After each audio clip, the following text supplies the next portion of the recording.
Good morning, members. Today we are back with another webinar. Today we are going to understand force majeure clause, which would be a very important aspect in the due to this lockdown. There would be so many problems that would crop up, and today we have to how to deal with the force majeure clause and to understand more. Today we have with us CS. Vivek Sadhale sir is going to take us through various aspects of force majeure clause. Before we start the session, I would like to briefly introduce him to you. Uh, Vivek Sadhale is a founder partner of Legal Logic, a law firm in Pune. Uh, he has bring uh, he brings 24 years extensive experience uh, in the field of international technology, commercial contract, IPOs, and some of the work related to venture capital investment also.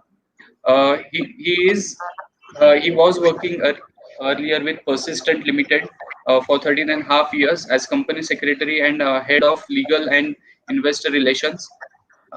He is currently working with Kirloskar Group, Bombay Dyeing, and Siemens also. He has received awards from international relation professional in India by Thomas Reuters in the year 2011. He has also received award as Surya Datta IT Excellence Award in the best category of CFO and company secretary in the year 2005.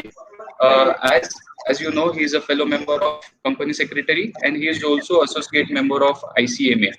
So with this, we would like to start the session. Sir, welcome on behalf of Pune branch. Thank you for accepting our invitation.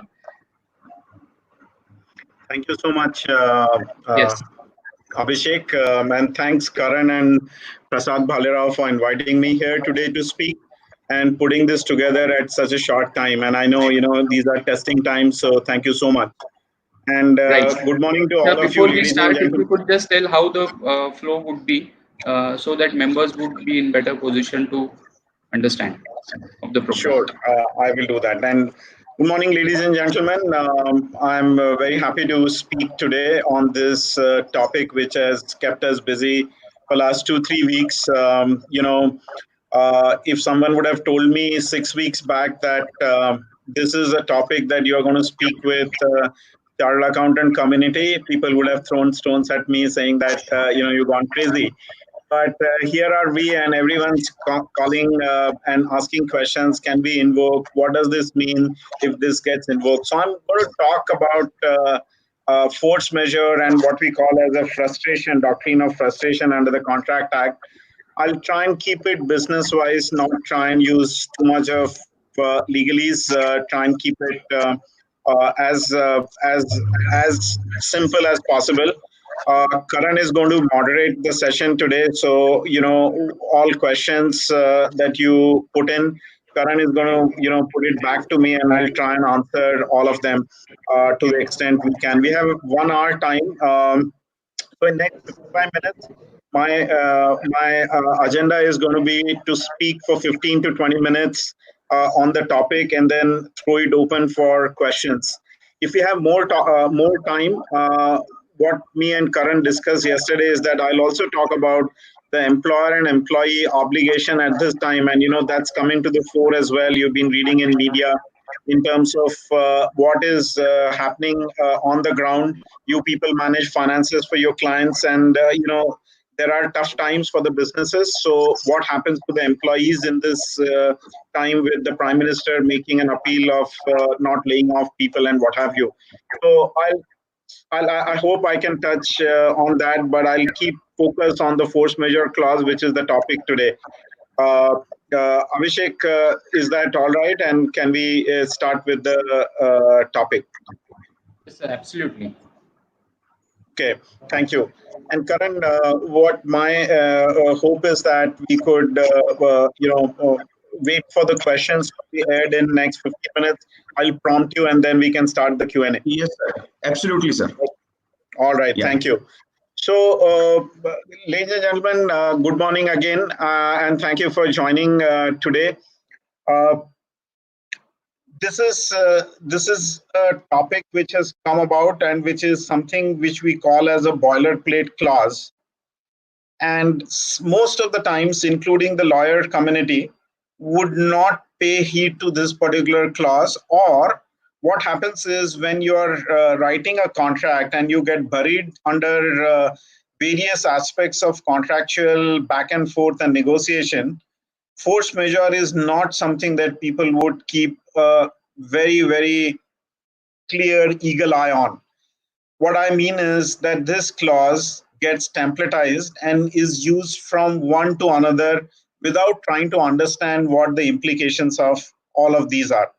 Why do we make contracts? By the way, the contracts are usually made for bad times, right? In good times, everyone honors the contract because of the relationship. Everyone wants to be within the contract. Until the time you're making money, no one has any problem in terms of, even looking at the contract.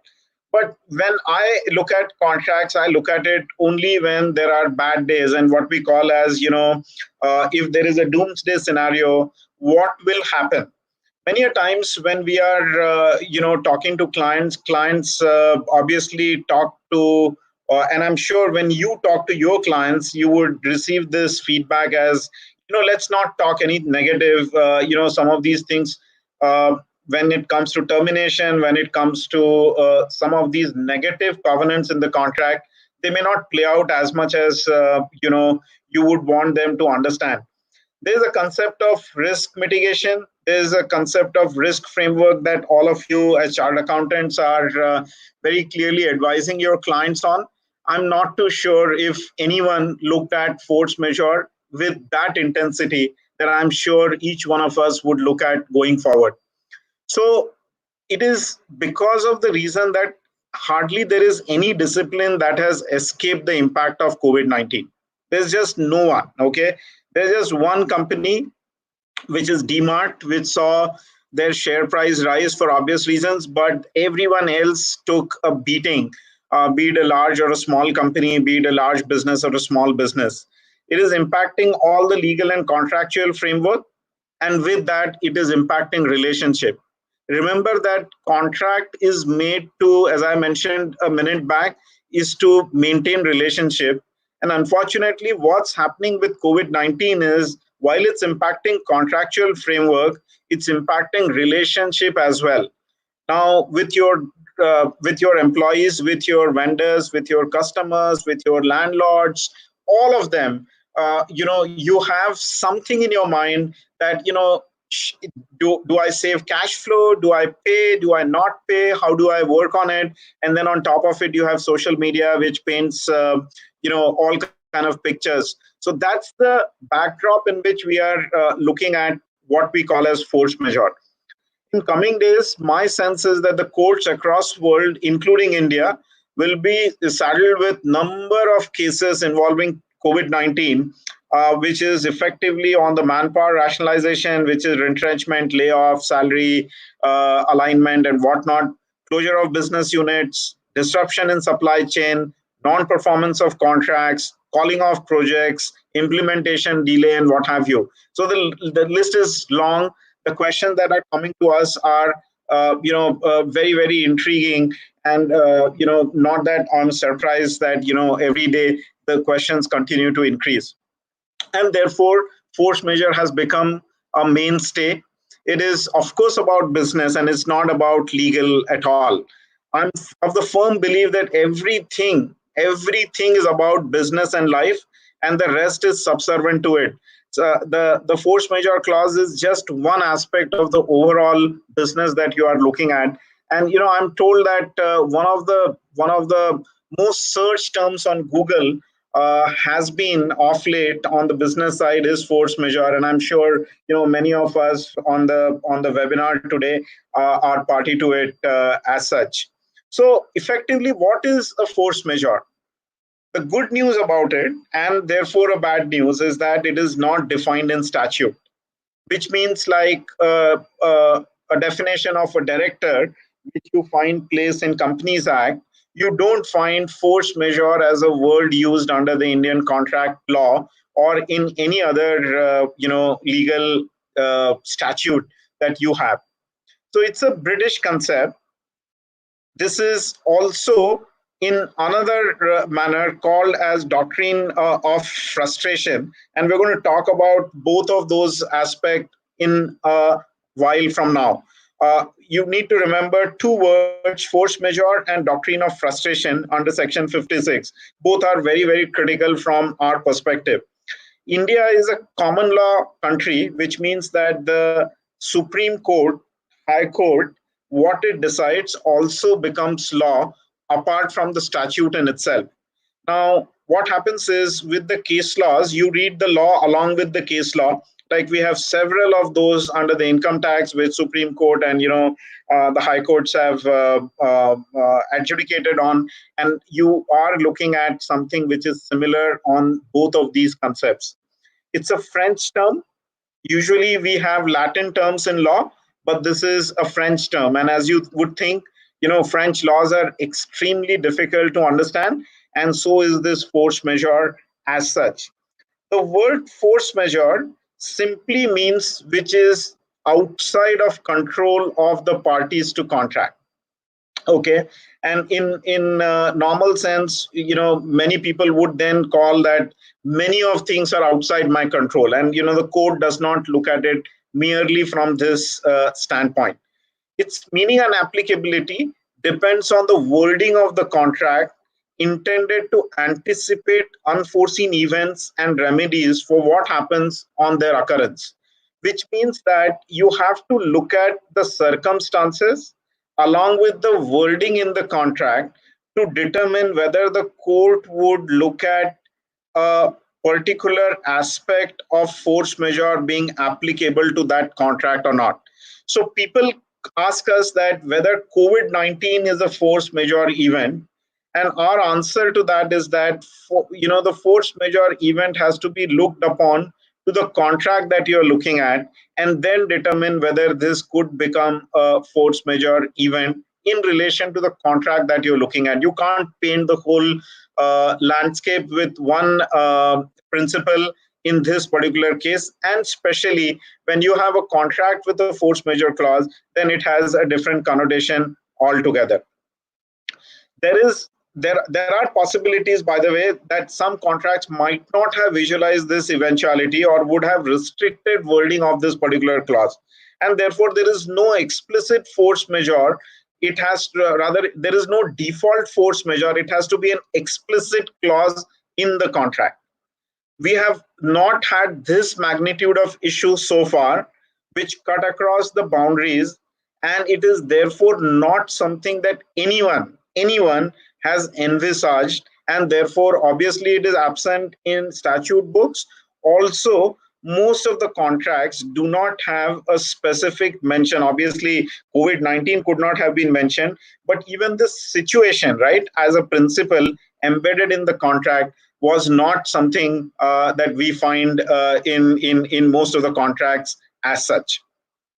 Now, coming to the impact of force majeure, you could look at an impact on the P&L or on the balance sheet. And again, in anything that you look at, end of the day, as you people would appreciate it far more than anyone else, that either there is an impact on the P&L or there is an impact on the balance sheet. What I'm talking about.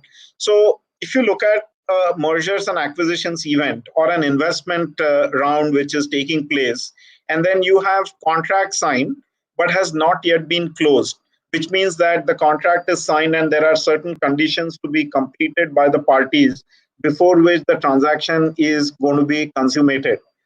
It has an impact of the capital account changing, new money coming in, you're doing buyback, you're doing multiple things, so you're selling stakes and whatnot, shareholders changing. Now, with this material adverse change MAC event, many contracts are coming into a situation where the buyer effectively might just invoke material adverse change to the business and say that, look, I don't want to consume this particular contract, and that has an impact on your balance sheet. What Reserve Bank of India, which gave a moratorium of 3 months, and today there was a press conference, and there is a very clear mention by the governor very half an hour back saying that we're not going to have these account for NPAs for something which has a moratorium of 3 months of the EMI. All of those are impacting your balance sheet. So the force majeure event can impact your balance sheet, and obviously, many of the force majeure event are going to impact the P&L. Okay, and when you are looking at P&L, remember that you must look at both sides of P&L and not look at force majeure only from one aspect of it, where you are looking at controlling your expense. Remember that you are service provider, and when I'm referring to you, I'm referring to you as your clients as well included. Uh, when you are you either you are a service provider or you are a service receiver. So if you pull a force majeure on your service provider, think about its impact when you are receiver of the service and so on. And therefore, while I'm talking to my clients and people at large, I'm telling them that think before you invoke force majeure, because it cuts both ways. It will cut your expense side and it can cut your revenue side as well. Obviously, we are yet to see a complete impact of COVID-19, and it's just the start. And people are talking about you read today the TCS commentary, which talks about the impact running through the next year, and they're saying that the total recovery of the business is going to be in 2021. And obviously, the stock saw a very good reception with the transparent commentary that they provided to the market. Having said that, once you have thought about the impact on both sides of the P&L or balance sheet, as the case may be, you should be therefore in a better situation to determine whether you would want to invoke a force majeure clause or not. In any When we talk about any legal way of looking at life, there is a defensive aspect of life and there is an offensive aspect of life. When you are invoking a force majeure, you are effectively going offensive against someone, be it your service provider, customer, and what have you. Or when you are trying to defend, you are on the defensive side. So it depends on what side of the table you are, and therefore what stance would you take at that point in time. I'll also like to mention that there is a lot of social media interaction on February 19, 2020 office memorandum by the government of India, where it had clarified that the disruption of supply chain due to spread of COVID-19 in China or any other country should be considered as a case of national calamity, and force majeure clause may be invoked.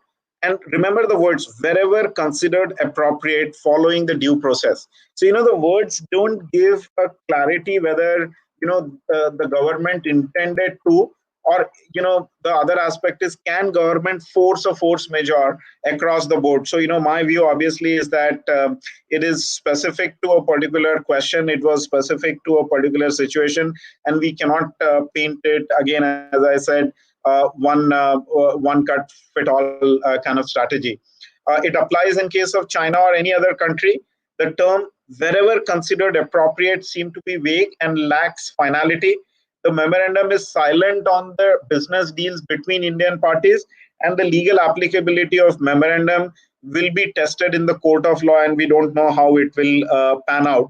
So, taking shelter under this particular February 19, 2020 memorandum is fraught with its own challenges, and my suggestion is to not advise clients only based on this particular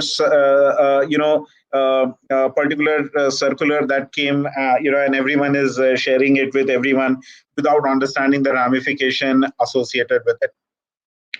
So that's just a quick thing in terms of what the landscape is. I'm going to talk a little bit about, what are the non-performance of contractual obligations due to COVID-19 outbreak. And I'm also going to talk about the test on how to determine whether the force majeure clause is applicable in a particular circumstances or not. So let's ask a question as to whether the non-performance of contractual obligation is excusable due to COVID-19 outbreak, right? That's the pertinent question that we are asking, that if there is a non-performance of the contractual obligation are you excused from performing because of COVID-19?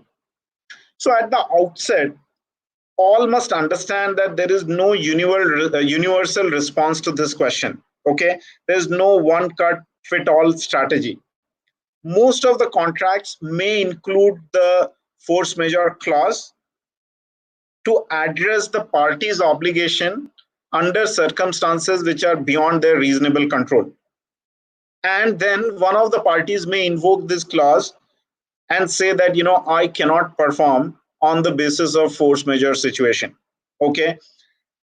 Having said that, you must make sure that you do the fact finding mission, and the fact specific analysis is required to understand the applicability and enforceability of this clause depending on what is the exact wording of the contract in question and the specific circumstances of the situation.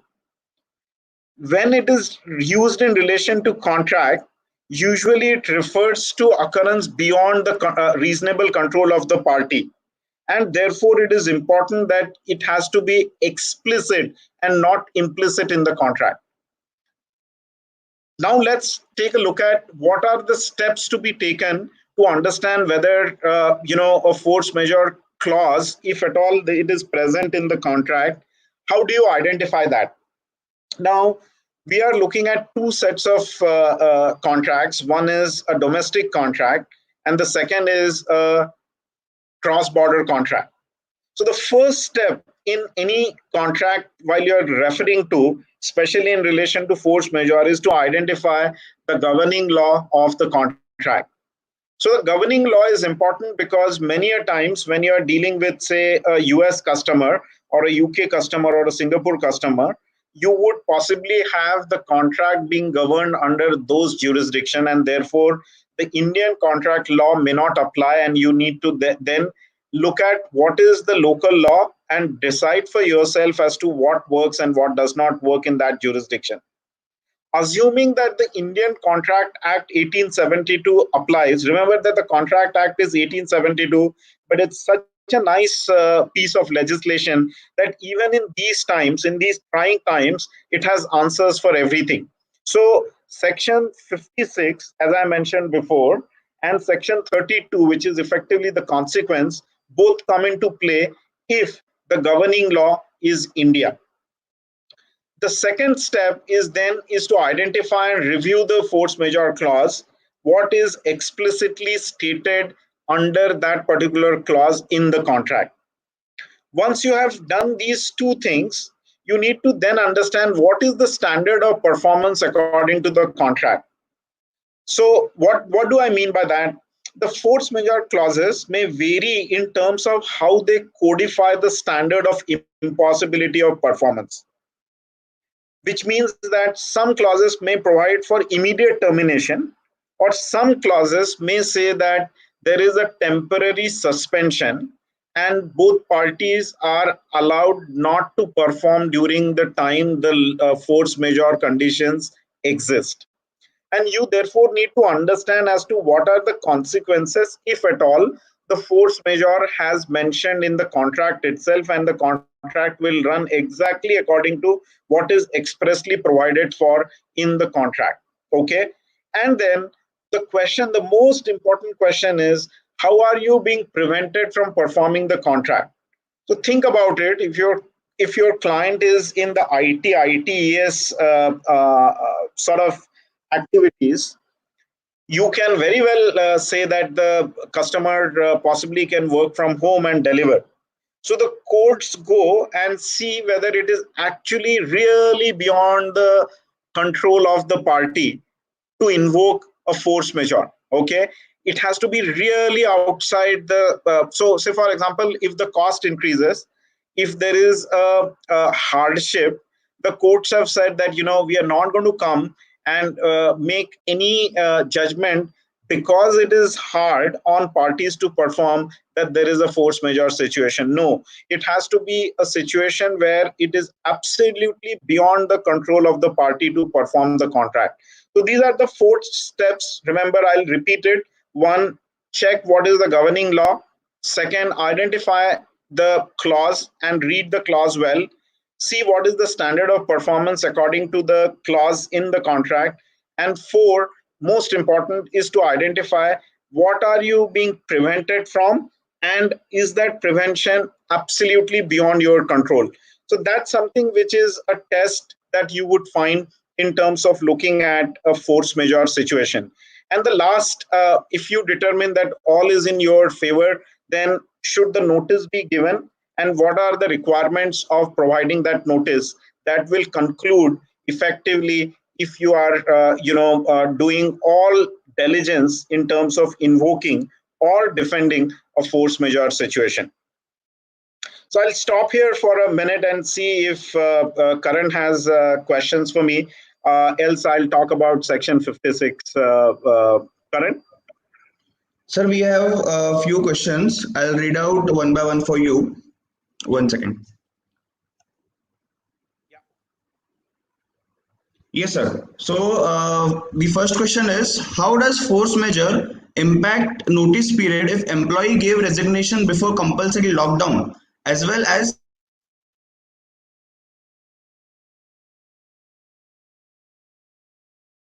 given during enforcement of the lockdown? Karan, I can't hear you.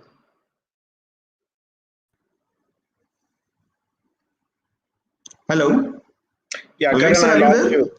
Yeah, I'm there. I lost you for a minute. You said about the employees if they gave notice before the lockdown.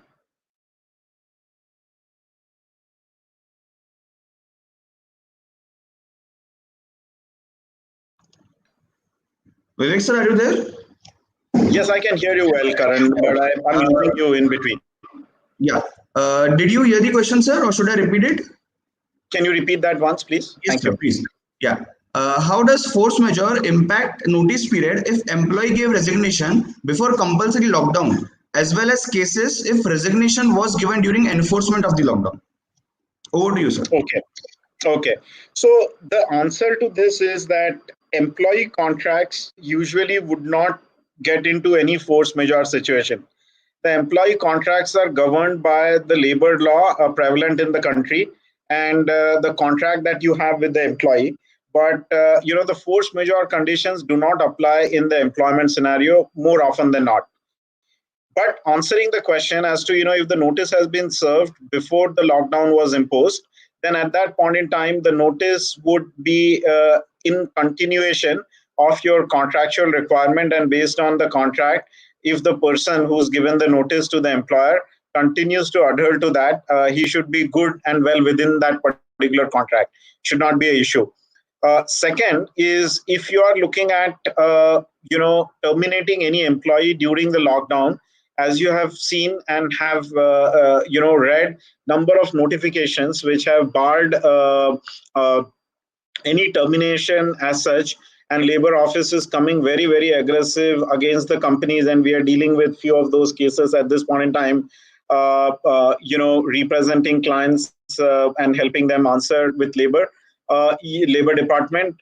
My suggestion would be not to do anything which is effectively going to be questionable by the labor department and also create a bad press for you.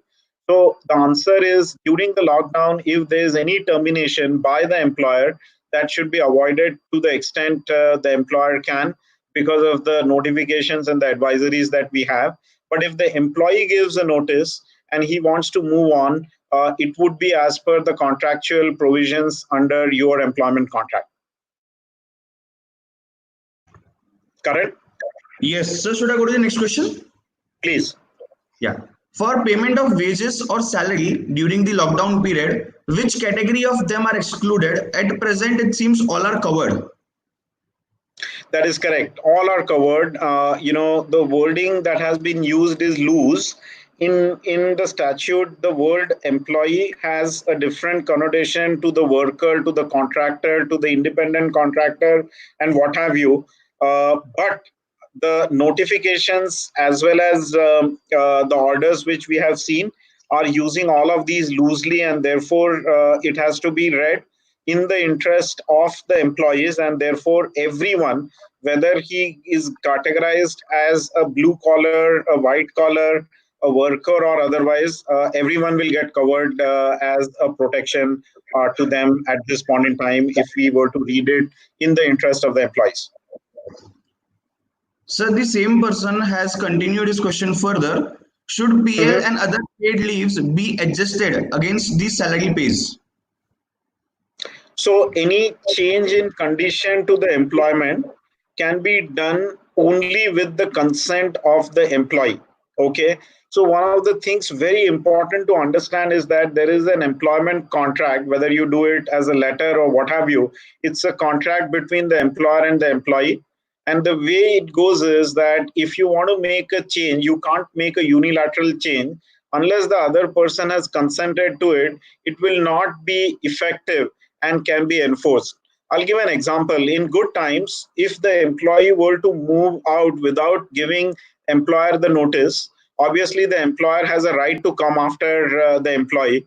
And in the same breath, if there is any change in the service condition, it is important for the employer to make sure that the contract is followed, which means that if there is an amendment required, that amendment is made and consent of the employee is taken. This consent can just be an email consent. It could be I know the signature is difficult at this point in time, electronic signature, not everyone is well versed with it, and there are challenges. The digital signature, not everyone would have it. So anything which acknowledges and consents by the employee, that's good enough from the employer standpoint to make that change. If you don't have a consent, then possibly there could be a breach of contract. Correct? Yes, sir. Sir, moving on to the next question, one of the member is asking that he is keen to know in the context of agreements done with the government authorities. Okay. Is force majeure applicable? Correct, sir. Okay. So again, as I mentioned, the 5-step test has to be followed in each contract. Assuming it's a government contract, India law would apply. And in that case, you need to read through as to what is the force majeure obligation. If the government contract is of an infrastructure nature, you're building bridges, you're building roads, and what have you, you will find that there is an elaborate force majeure clause. You must also look at the conditions of bank guarantee very, very carefully. There could be a performance guarantee triggered on the basis of what you have, and it might be important to understand the consequences of the delay because of the lockdown on your performance. And would that still trigger, because most of the contracts would have language notwithstanding. That notwithstanding pertaining to the bank guarantee could be really, really tricky. So you might want to make sure that you read that, you take a legal advice, because the trigger of bank guarantee is binary. The bank guarantee either is in the favor of the person against whom or other for whom it is given, or to your favor. So you must be very careful in terms of what is the performance in the contract required, what we call as an SLAs, service level agreements, and accordingly look at the consequences, and not merely the fact that you give a force majeure notice and everything will be hunky dory. You must look at the contract holistically and then make a judgment whether you are protected and what steps you need to take, including intimation to bank along with the government if you are in a fix at this point in time in terms of performing the contract. Correct? Yes, sir. So the next question is, what is the precedence followed by various courts internationally in history when cases under Ebola swine flu regime must have come up in determining the meaning for the term force majeure?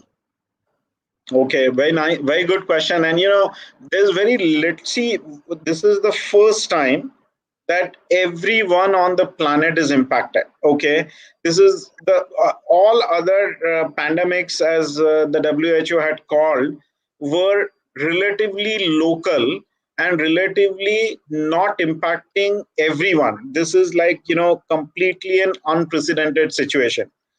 Because of this, because of the fact that everyone is impacted, what has happened in the past may not be a good precedent for us to follow now.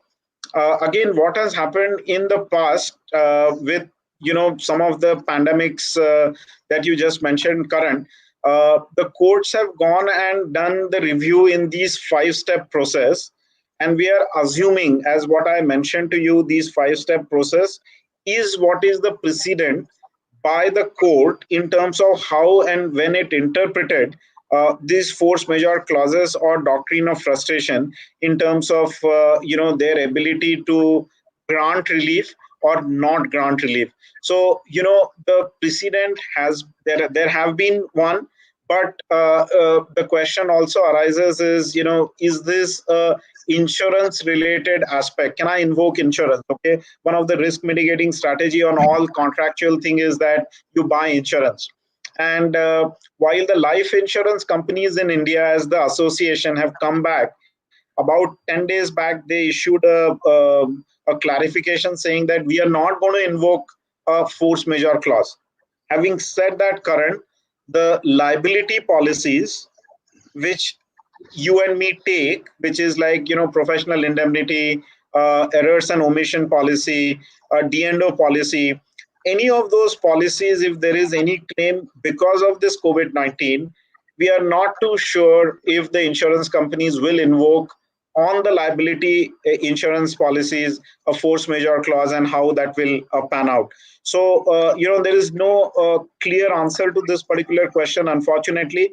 There are precedents, but this situation is different, and you can't use this the precedents exactly in the manner. You can take inferences in the manner I mentioned to you in terms of this 5-step process, but beyond that, this is an unprecedented situation. It will unfold, and it will be very, very interesting for all of us to learn.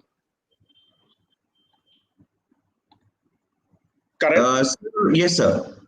So one more general question as such. My tenant is refusing to pay rent on commercial property. Is he Okay. right to invoke the force majeure clause? Right. So again, we have seen several of these queries come in terms of landlord and tenant situation. Here is what I'm, I'll answer that question on the legal front, but on the force majeure, think about this: that this is not a permanent problem. This is a temporary problem. The force majeure situation, which people might say that there is a force majeure situation. Remember that you are going to go back to life in next 15 days, 30 days, 45 days, I don't know what, but for sure at that point in time, if you are in need of some of these things, what are you going to do? And therefore, as I mentioned, that this is about relationship. So before you talk about all of these situations, think about relationships first before you invoke. Now, coming to this particular question on whether landlord tenant situation can have a force majeure. So again, if you need to go back and see if your contract has force majeure, only then can you use that. The doctrine of frustration will not apply here, because you obviously are looking at it as a temporary measure. In terms of the lockdown is not going to be permanent. It will get lifted, if not today, tomorrow, if not tomorrow, day after, but at some point in time you will find that the lockdown is going to be lifted, and therefore this situation of being a permanently impossible to perform the contract will not happen. And therefore you need to be careful in terms of, if your contract has a force majeure provision and you want to invoke it, run that 5-step process and then determine for yourself, can you do it or you can't do it, depending on whether you're a tenant or you are a landlord, both in tandem. Thank you, sir. Moving on to the next question, sir. In many Yes. cases of contractors as well as for the professionals like us, there is going to be a request for lowering of agreed price or the fee structure. By any means, if the force majeure clause can be applied in deciding the price or fee reduction. Right. Sure. So, these are commercial things, right? I mean, these apply in a normal situation. COVID obviously is forcing these conversations, and the social media, and, everyone as providing gyan in terms of conserving cash and what have you. So, some of these questions are coming to the fore, which are normal commercial questions triggered by a particular event. It has got nothing to do with force majeure.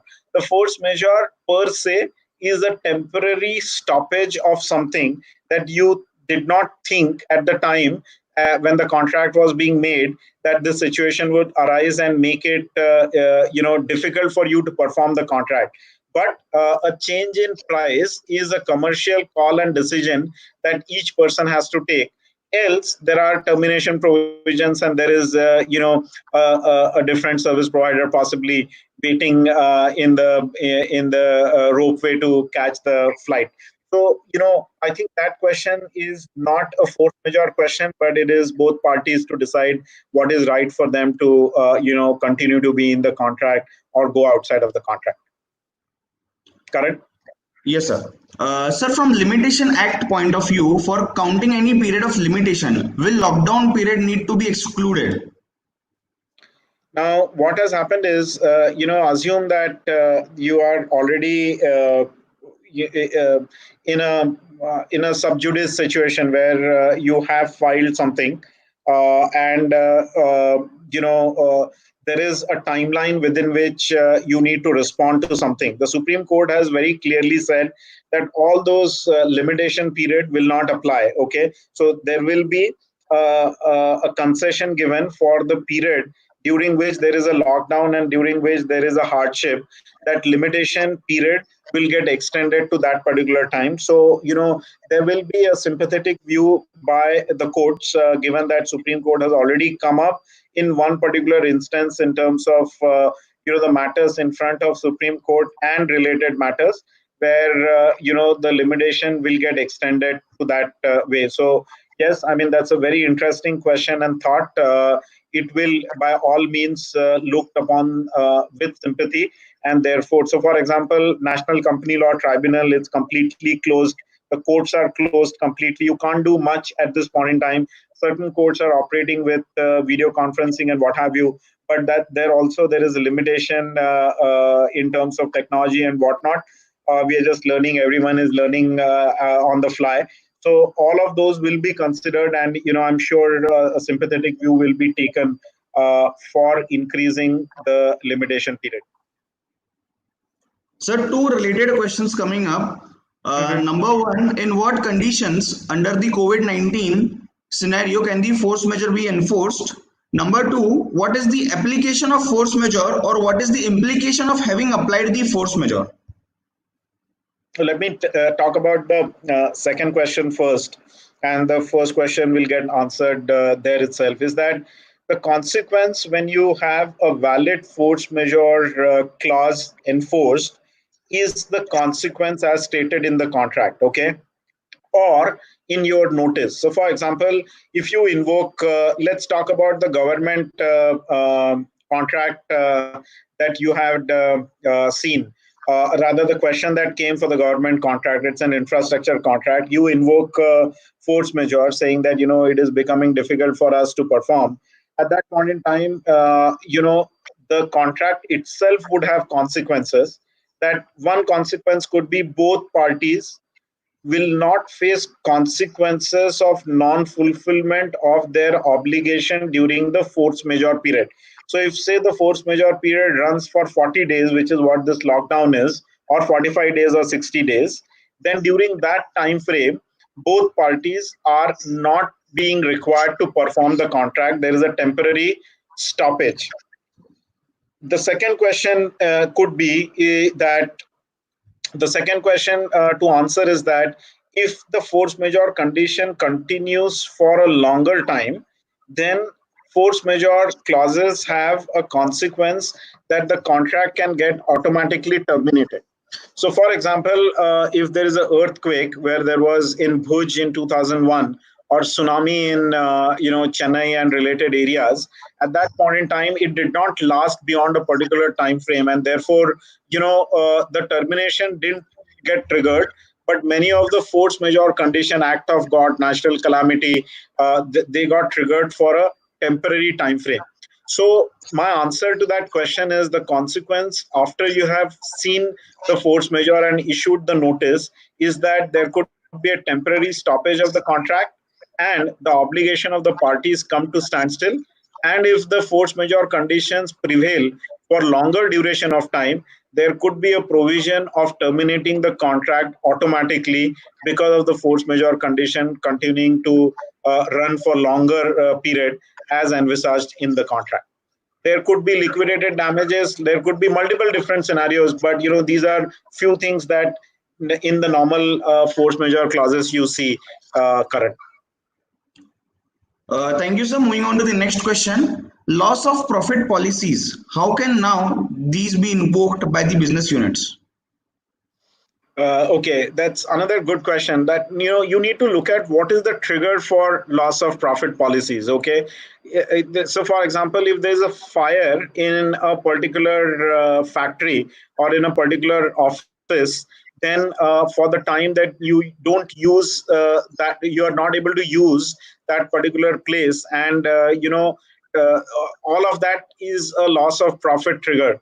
But whether this, so for example, you and me can work from home, can we invoke a loss of profit because of COVID-19? Remember, what's happening is you can't go to office. There is obviously difficulty and there is hardship, but it is not impossible to perform what you could possibly do from home, from some other places. So it will be very difficult to invoke loss of profit policy unless the policy, while you took the policy, you have negotiated the policy in such a manner that anything that disrupts business and has an implication of more than X percentage could trigger in loss of profit policies being triggered only then. But I doubt, honestly, current on a practical basis, whether those policies will respond to COVID-19 situations. Yes, sir. Sir, moving on to the next question. Yes. What are the procedural aspects of invoking this clause? Is there any standard procedure that needs to be followed?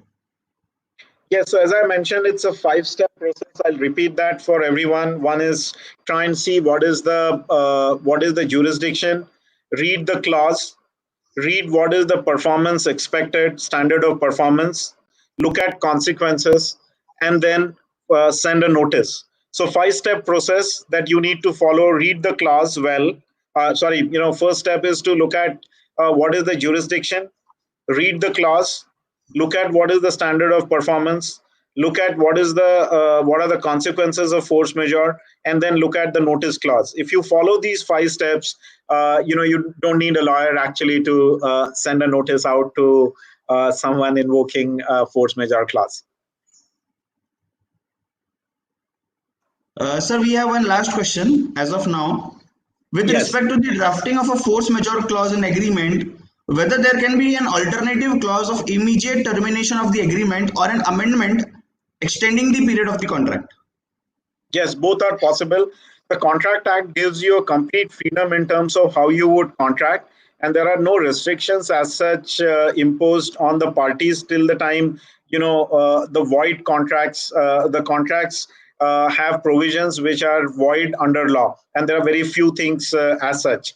So the answer to the question is yes. If there is a force majeure condition, you can have a consequence that it would immediately terminate the contract or increase the duration of the contract, where the limitation period question is in similar way to look at, or you had a certain time to perform, the time actually increases by the time of force majeure. So 40 days lockdown, I get additional 40 days, or 40 plus grace, 40 80 days to complete what otherwise would have run in a normal course of time. So all of those are possible to be put in the contract. Remember that going forward, I'm sure what triggered after 2008 downturn, financial market downturn, and I used to work for a technology company as general counsel at that time, and we started to see one page, two-page insurance clauses come in. And I anticipate one page, two-page force majeure clause to come in. Obviously, over time, it's now 12 years to that event of 2008. We don't now see the insurance clauses as large as those in 2008. But I anticipate force majeure clauses to come in vogue at this time. And they will die down as we go forward. As they say, public memory is very short. So this will be the flavor of the day. And with something else, it would move on. We won't even remember COVID-19 after few days current. So that's how you should look at it, and I think we should be okay. Sir, I guess in continuation to this thing, we have a question that who has to initiate the action? Any party or the party who has suffered loss, to be specific? Sure. So, there are two aspects to it. Say, for example, uh, I'll give without naming the client, we have a client who's in a gear manufacturing business. And what we suggested to them is to put their customers to notice, not invoking force majeure, but just to say that we have a lockdown, and then, our deliveries may be delayed because there are delivery specific requirements and consequences of not fulfilling them. So you are effectively invoking those clauses to say that, look, we are putting you to notice, saying that there might be delays and they are not in our control at this point in time, because we cannot reach factories have been asked to be closed, and there is nothing that we can do at this point in time. Point number one. That's from a supplier's perspective. And from customers perspective, in the same way, they would possibly say that, look, even if you supply, I can't use what you supply, and therefore don't supply during this time period, right? So it cuts both ways, that some people might have inventory and they may have an ability to transport. I don't know how, but there could be theoretically a possibility. For example, after 20th, certain sectors open up. Certain sectors may not be able to open up, which are in hotspot and containment zone. One person who has ability to produce, but the person for whom he is producing is unable to consume.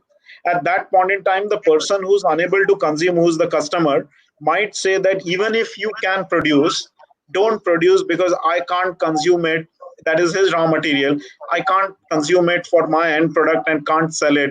So I'm giving you a notice that there is a situation at my end. It might have eased at your end, but it continues with my situation, and therefore do not produce. So it can be, the notice can be given by both sides, depending on what you are trying to accomplish at this time, when you give that notice. Correct. Sir, this particular clause that we are talking about, if it is not mentioned in the agreement, so Yes. one of the members is asking, would you suggest it to add it now if the parties agree? Of course, if the parties agree, you can do all that you can do. But I must also say that it's not end of the world if the clause does not exist, because section 56 of the contract law talks about a doctrine of impossibility, and that doctrine of impossibility is something which is very critical under law, and the courts have said that it has to be absolutely impossible to do the act. Okay. So what it means is that if you are able to provide a satisfactory answer to the court, and the court will decide how much time it takes, and all that is a good question to ask. But the difference between a force majeure and impossibility is, when you say that it is impossible for me to perform the contract becomes void and gets terminated then and there. Whereas when you invoke force majeure, it is a temporary measure and may not lead to termination as such. So remember very carefully whether you are invoking a temporary provision or you are invoking something which is an impossibility. Obviously, because it leads to termination, the courts have said that mere hardship on a particular business will not trigger an impossibility. So, for example, what can be an impossible event? Suppose, tomorrow you're saying that pick your choice on a performer. Shah Rukh Khan was to go and perform in a wedding. Okay. So, I don't know, Karan, you are married or not. He comes to your wedding to perform, and because of this lockdown he cannot come, because it's just he can't move. that's an impossibility. Okay, you can't have Shah Rukh perform in some of these situations. Those could be impossible contracts. You could say that he could do it on video, like what we are doing as webinar.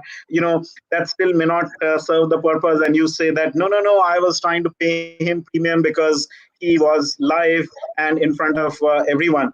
Those contracts could come under impossibility, which have personal flavor to it.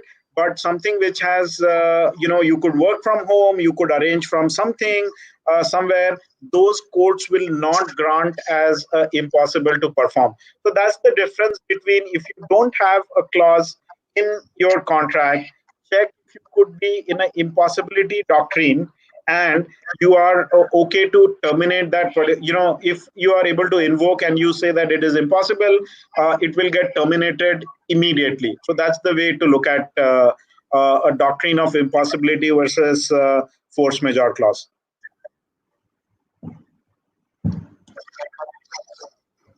Correct. So few more interesting questions which have come up Yes. right now. One of Yes. it is, can the force majeure clause be clubbed with the variation clause? Yes, you can. Absolutely, you can do that. I mean, all of those, as I said, the contract law gives you complete freedom. You can have a force majeure tied to variation, which means that there is a consequence where the variation in the contract is related to force majeure event. Absolutely, you can do that. You need to word it well. You need to make sure that the intent is captured in the contract. But as a principle, yes, of course, you can do it. Correct. Yes, sir. So moving on to the next question. What remedies can be available if this clause is enforced by other party where it actually should not have been enforced? Come again. Sorry, I missed that. What remedies can be available if this clause is enforced by the other party where it actually should not have been enforced? Okay. So what it means is, then you are in dispute. So, for example, you invoke force majeure, and I say that this is not a force majeure event. Then we are not in agreement with each other's view, which means we are getting into a dispute situation. That dispute situation can be cured by way of a mediation, if there is one, or an arbitration or a court process, depending on what the contract provides for.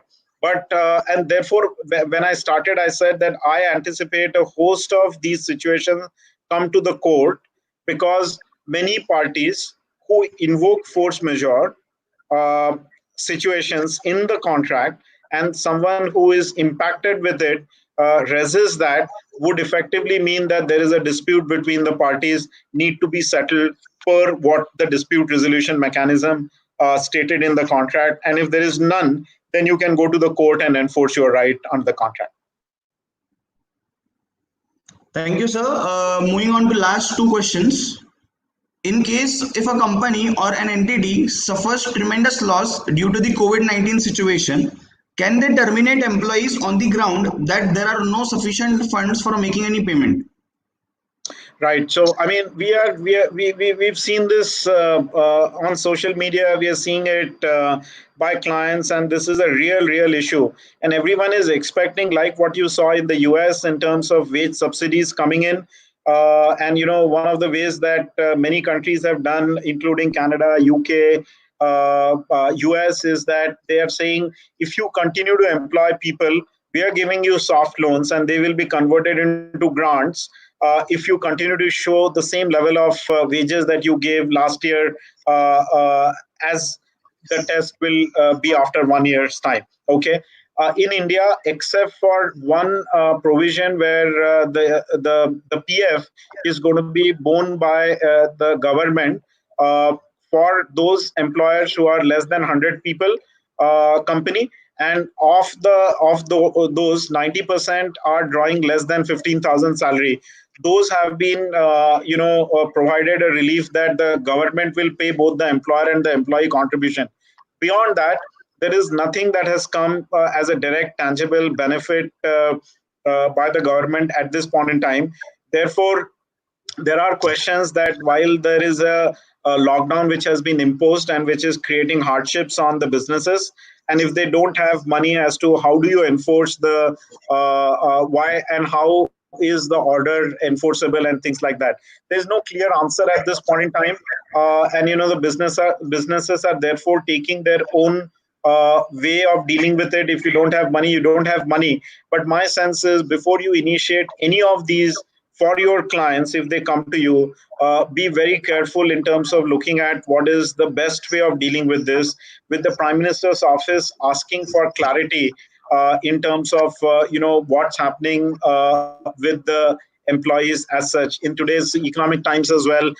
Those who are fortunate to get it at home, or just go to the web and see the Provident Fund as well as the ESIC department has been mandated to go and check what's happening on the PF deposits and the ESIC to determine the real impact in the organized sector. So that's being tracked. So be careful in terms of invoking termination in these times when there are orders to contrary. Okay, sir. Sir, two more questions. I guess we would be taking those considering the time. First one is, in case of one of my clients who is in infra project of PWD, Mhm. PWD has allowed to do the work, but my client is not getting any material and labor in this period. So how will Right. this clause be enforced? Right. I mean, my suggestion is to inform the PWD department immediately, if not informed as yet, and be very clear in terms of the difficulties that you have and what is, and one of the ways we are saying is that if, say, for example, PWD is able to arrange for the material from their own way, you should say that we will be most happy to perform if you remove those hurdles, which are actually real hurdles in the scheme of things. So if your customer, in this case PWD department, is able to remove that hurdle, and if you are willing to perform your job, you should state that in a positive way, which effectively also means that you are putting them to notice, saying that there is a hardship. While you are willing to perform your contract, because of these hardships you are unable to, and that would serve you in better stead if at all PWD at a later point in time comes that you are not able to perform the contract. So all of these defense mechanism and risk mitigating factors will help you should this go in any kind of litigation at a later point in time. Correct? Okay, sir. One last question. Electricity boards are charging fixed load charges. In any case, will all these be covered under force majeure during this lockdown? So what I have read, and again, I don't know, I have read this not deep enough, but what I have read is that the fixed charges are being suspended, not, or rather, in other words, deferred for next 3 months or so. So what I hear is the certain consumers, industrial consumers, would get the bill without the fixed charges from the electricity department. But again, this is something that I read very quick. I may not be accurate in it, but that's a relief that the department is contemplating, or the bills that we receive or would have received, would have those fixed charges waived for a certain period of time. I step back, not waived, deferred for a certain period of time. Sir, these are all the questions for the session today. So, sir, over to you for if anything you would like to share. Yeah, so thanks so much, Karan. I wanted to again thank you, Abhishek and Prasad Bhalerao, for putting this together. My last two sentences is that think about relationship. This will go away, but the relationships continue. So the judicial interpretation will come over time. We don't know, and therefore, whether to take the risk or not is something that you need to be very, very careful about. If you have any specific questions which are to your businesses or to your clients' businesses, feel free to drop an email to me. My email address is vivek.sadhale, that is my name dot surname, at legallogic.co.in. And very happy to answer any questions that you have related to this or anything on the legal side. Sir, is that the correct email address which I have put up? That is perfect. Thank you so much, Karan. You're amazing. Thank you so much, Vivek sir, for sparing out your valuable time today morning with us for approximately more than an hour now. And thank you so much for all your inputs and answering those questions, being patient to hear them enough, and answering those, giving your valuable responses. I'm sure that this particular clause, which we were not aware of or not aware about its implication per se, so now we are aware about those things, and we'll be able to at least understand this clause and its repercussions and consequences. Thank you so much, all the participants, for being here. And also, I would like to thank the Kolhapur branch of ICAI. The chairman CA Anil Chikodi sir was supposed to be here with us today, but due to some technical issues, he was not able to join. So, thank you so much, Kolhapur branch, for jointly hosting this particular webinar. And once again, thank you, Vivek sir. One important announcement I would like to make it for our members watching this webinar. I have pinned up a comment. Pune ICI conducts survey on CA firms' adaptability to work from home. So at Pune ICI, we are just trying to have this survey in order to understand how exactly the firms are responding and how equipped they are for this particular situation. So that we can, if we get some opportunities, we can represent these particular inputs. So I would like to request each and every one of you to please fill out this particular survey, especially for those who are into practice, so that we can take it forward. Thank you so much, Vivek sir. I guess we are good to conclude. Thank you so much. Thank you. All the best. Bye. Thank you, sir. Yeah, bye.